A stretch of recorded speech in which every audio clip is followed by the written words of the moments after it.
What is up, everyone? This is Warren Howe, and hope you're having a great day out there. Now, today we'll be talking about a profitable SaaS company. Yep, SaaS, basically software as a service company, and determining whether or not they are undervalued today.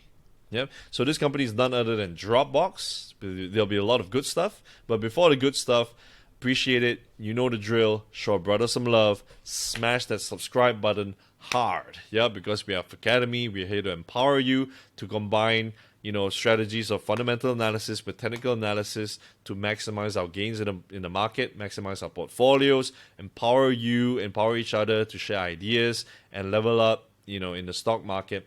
And if you like this video, appreciate it if you smash that like button as well. Yep. So the outline of this video will be looking through the qualitative analysis. Yep. They're going through a little bit of their business model. What do they do? What have they acquired? To make sense of the numbers later on. And, in every company, we believe that the quals are more important than the quants, because that in a form is another way of valuation. Yep. We'll be talking about market share. We'll be talking about a little competition analysis. And most importantly, we'll be going through Q4 highlights and their valuation overall. Yeah, where's this company heading? What is the management actually telling us? What is the story of this company? What are they trying to tell us? And whether or not they're undervalued or overvalued today. Yep.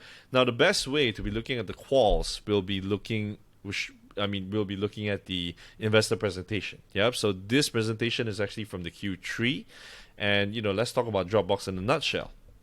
So in a nutshell, Dropbox is basically they used to be just a cloud storage company. Yep.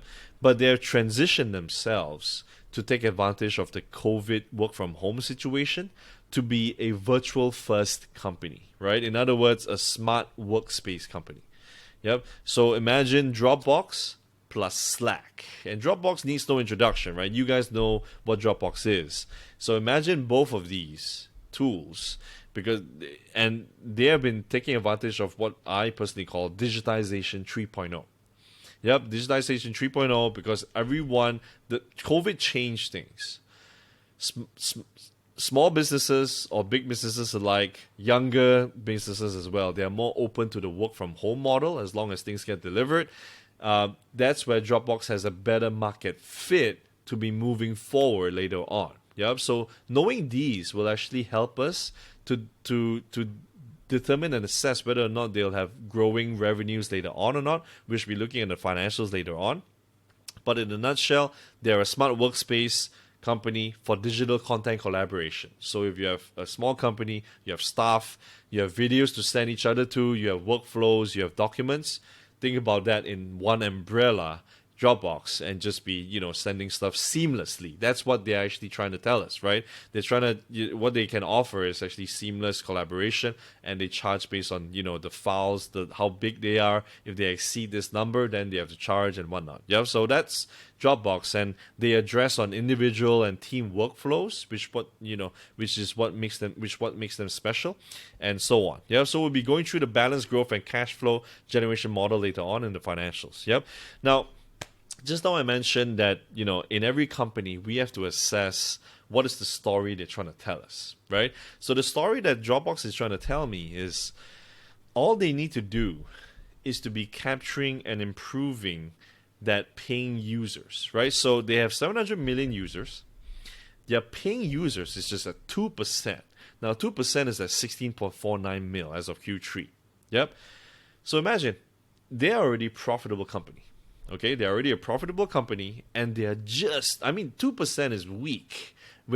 It's laughable, right? When you look at 2% conversion of paying users, that's actually laughable. But the beauty of that is all they need is 2% to be profitable. Now that 2% probably increased to 3 already. I didn't work out because in Q4 they have had, I think, 16.7 million users. But my point is, all they need is to be increasing that 2 to 4 to easily double up the net income that the whole company can actually can generate to deserve a better valuation. Yep, all they need. And, when we assess companies, we look at the TAM. We always look at the TAM, right? The total addressable market. Now, the TAM is actually out of reach in some ways because that's the bigger market. But now this company gives a clearer path because all they need is actually to be converting the SOM, the serviceable, obtainable, realistically obtainable market, right? SROM in a way, right? So that's the story that they're trying to tell us. They're at least trying to tell me, right? So, if you believe in digitization 3.0, if you think that files are getting bigger, which they are, videos are getting more streamers, more content creators, everything is going online, there's so much room to grow, 550 billion pieces of content. If you think this is growing, then the more this pie grows, the more, we'll be talking about market share later on, the more they can actually grab, right? So 16.49 million paying users as of Q3. And the beauty also is that, people use Dropbox for work.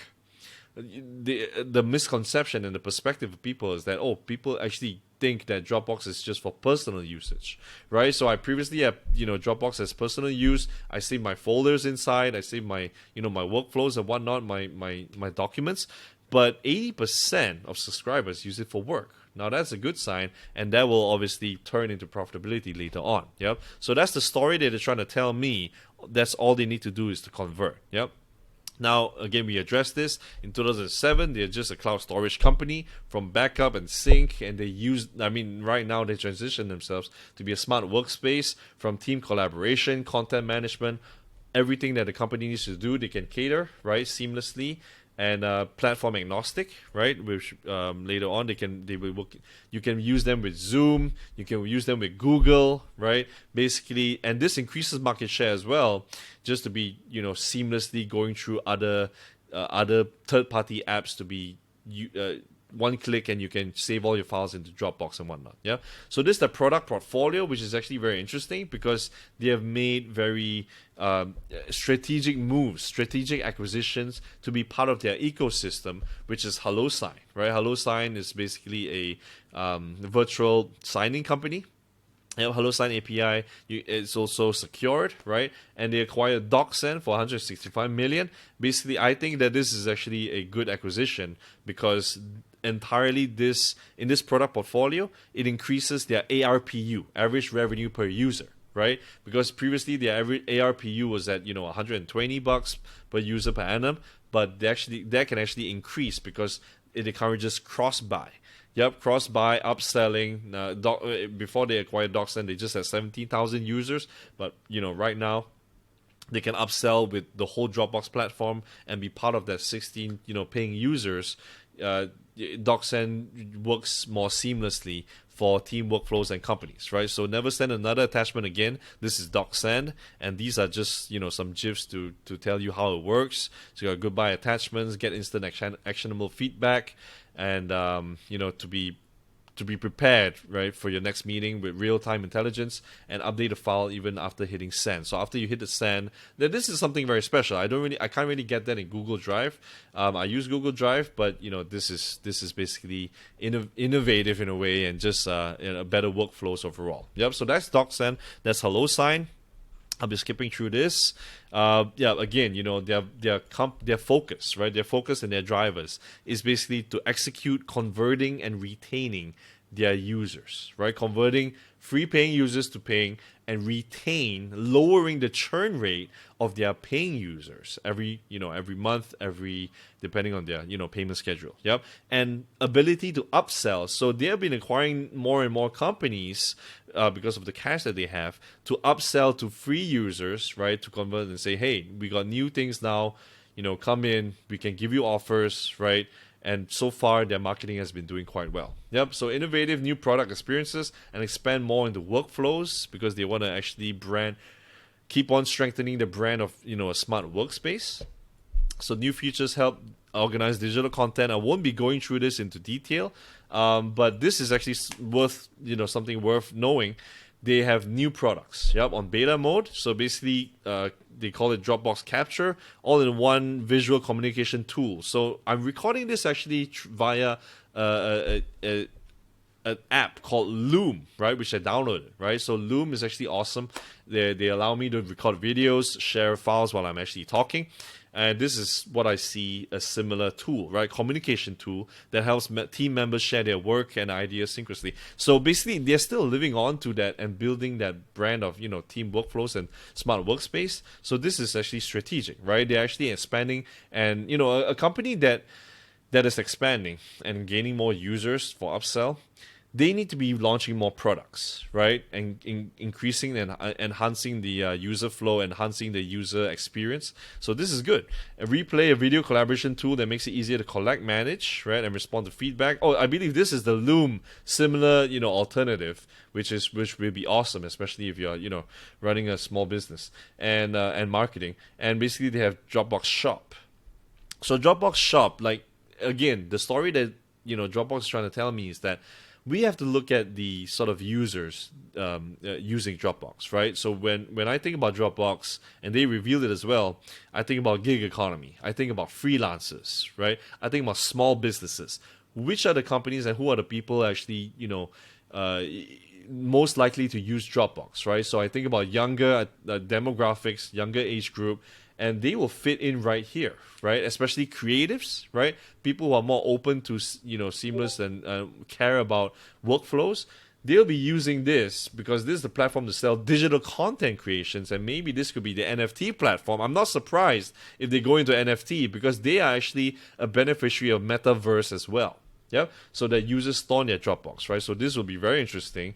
So far, there's no, revenue recognition, but I'm excited to be following on this company more and more. Yep, a growing portfolio of teams, Dropbox Family Plan, which has done well for them. Yep, organize, centralize, and protect your family content.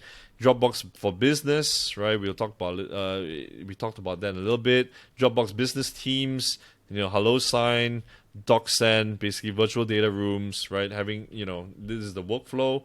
They got decks to be sending out, case studies to be sending out. This will be sent seamlessly. M&A, sales and marketing, and their recent acquisition, Command E, right? Now, Command E is basically, imagine, if you have a Mac and there's a Spotlight search sort of tool, that is basically what Command E is, but more focused, right? So imagine Command E, it's Control E if you're actually having a Windows, right? Using on Windows, you can actually search your emails directly, easier. You do not need to go through. Yeah, basically, you can save 3 steps, right? Instead of opening a new Gmail, instead looking at your inbox, you can type Control E and just type your keywords in Gmail, and they'll come out.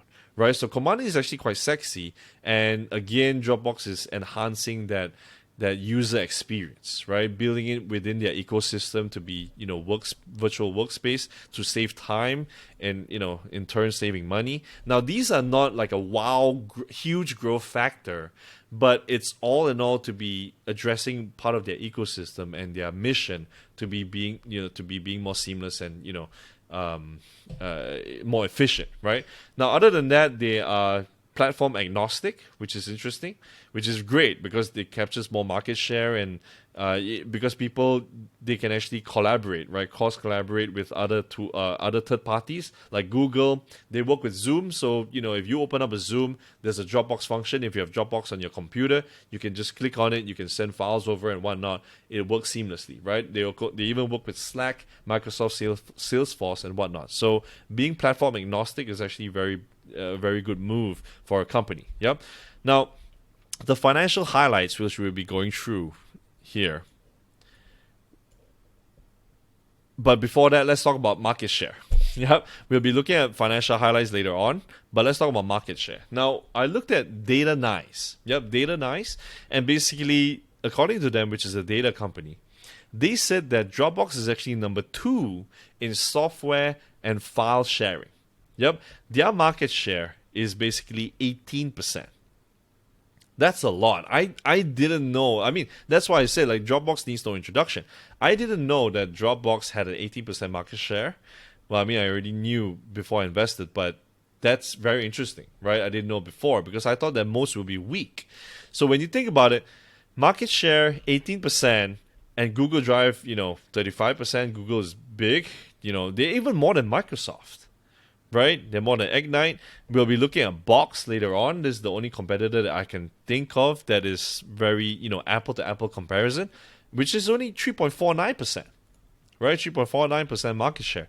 So that's something to think about. Market share strong, especially with new acquisitions, new product portfolio. They can actually gain much more than that later on. So the next thing is competition. We looked at market share, we looked at the qualitatives. Now, when I opened up Box, which is also a listed company, we can actually see, and I'll be touching on the financials right now, we can actually see the efficiency and operating leverage of Dropbox, right? Why am I so bullish on this company is because of that.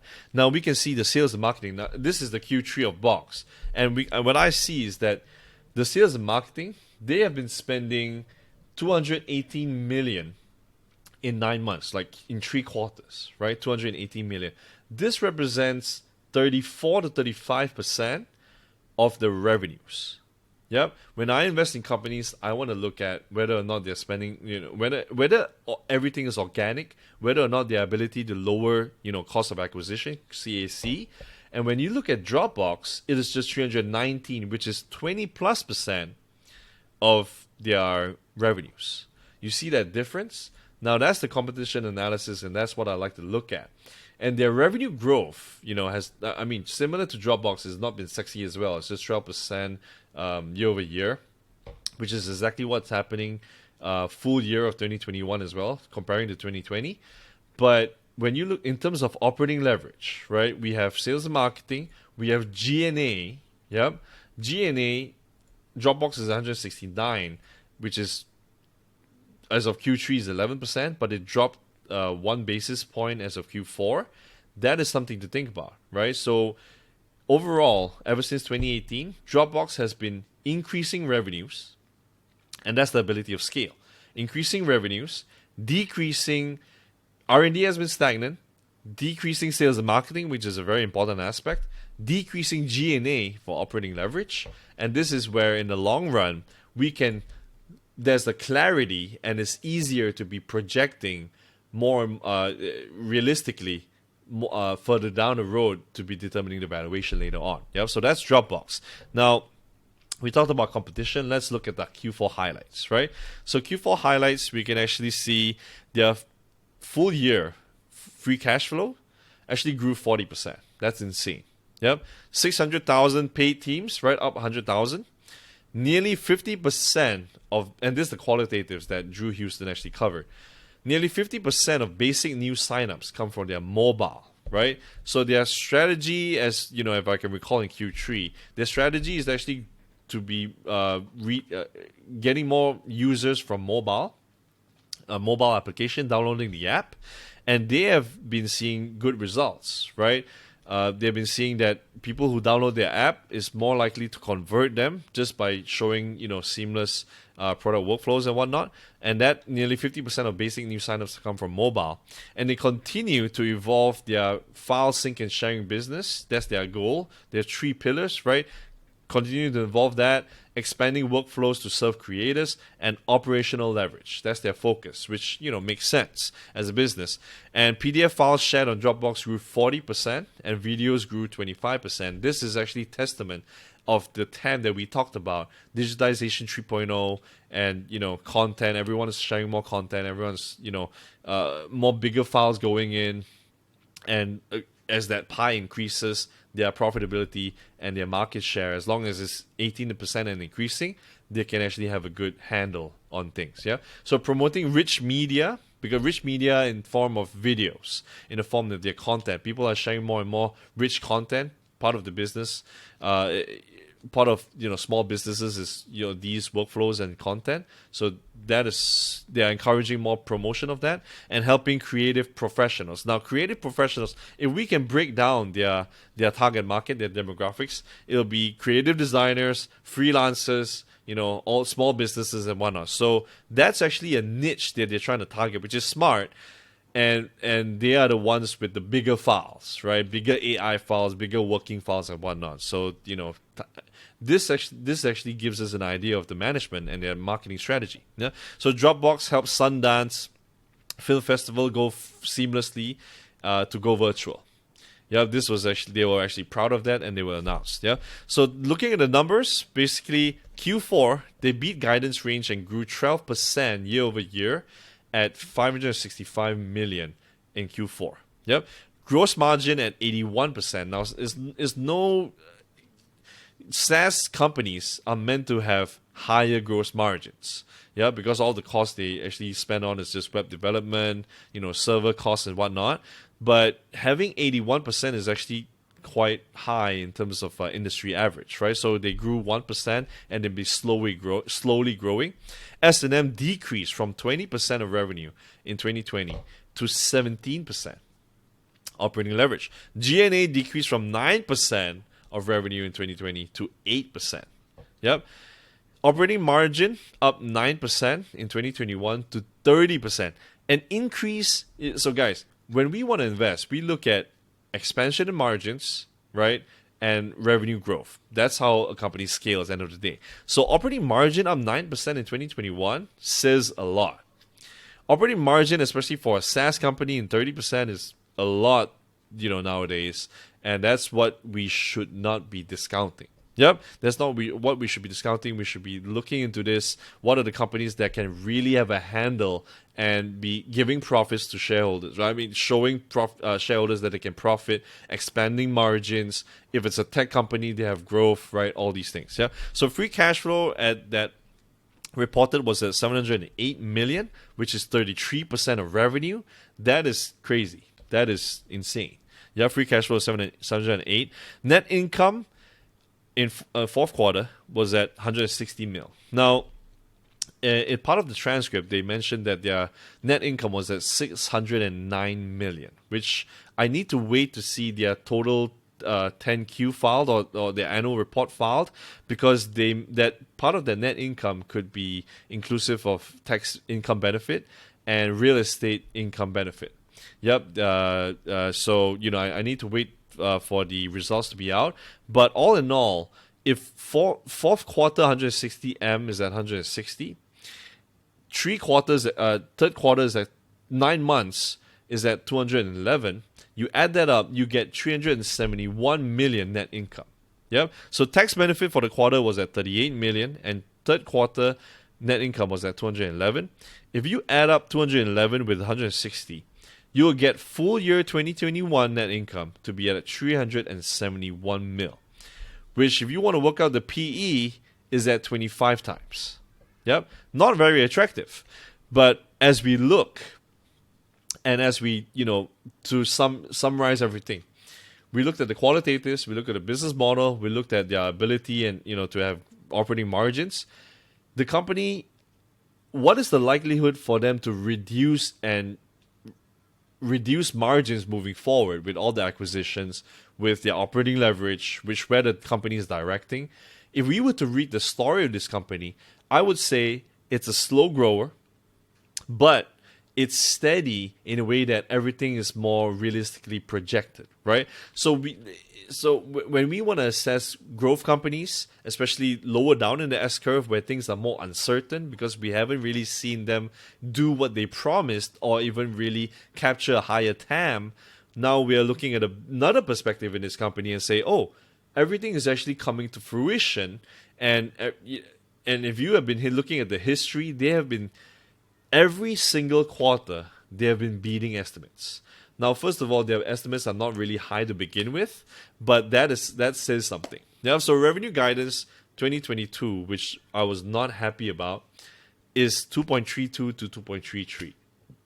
This is actually similar to what they did in 2020, giving guidance of 2021, which is actually sandbagging.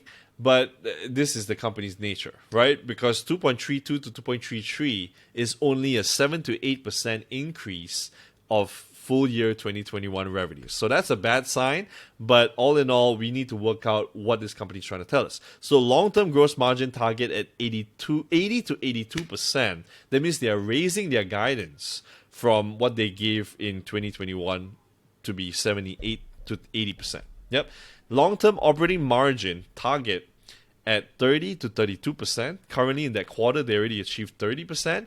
It was from 28 to 30%, which they gave in, back in beginning 2021. So that's a very good sign. They're actually raising guidance by a few percentage points, which says a lot. I mean, I personally love companies that raise guidance, that we shouldn't discount anything, and this tells us something. Yeah. So the only reason why they'll raise guidance is because they can, definitely achieve it. And a conservative company and conservative management like Dropbox tells us that they will definitely achieve it, right? Tells me that.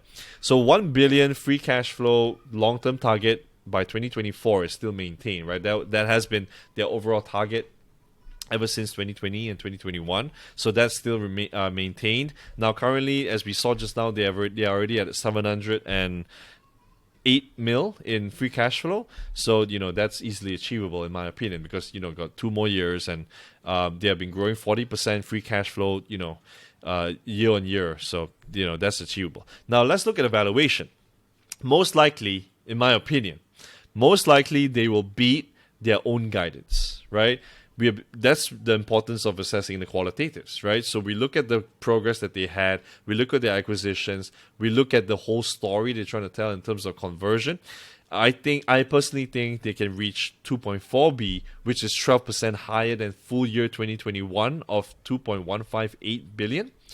And because right now, this company is already at profitable territory, right? So in 2021, and this is something to consider, in 2021, all the growth stocks already reached profitability, which we thought was a turnaround. But there are several companies that turn around, but in the end still slip back to negative territory. And one of the companies was obviously Redfin and a few others, right? Now, this isn't the case because we can literally see how operating leverage take place. We can see how it's decreasing year over year, G&A decreasing, S&M decreasing, right? Sales and marketing decreasing. So this is a clearer path that we can see, and it's easier to actually project their valuations later on. So I still maintain operating margins to be at 30%. Now, if you decrease, minus off taxes and interest and whatnot, I'm projecting a 24% net income margin. And that will put us at 576 million net income by 2022. If you take that, that gives a forward PE, because the current market cap is at 9.26 billion, to be at 16 to 17x PE forward. Yeah. So the question is that cheap, or is that undervalued, or is that overvalued, right? Will the market be punishing profitable companies that have a forward PE of 15, SaaS companies especially, right, in the future, right? So I personally think that this is a steal. I'll personally be adding more because it'll give a good hedge, right, to my whole portfolio. So the conclusion is it's a value play, right, and less volatile in bad times, right? From the highs, they've just dropped, 25%. So this is, less volatile. How many SaaS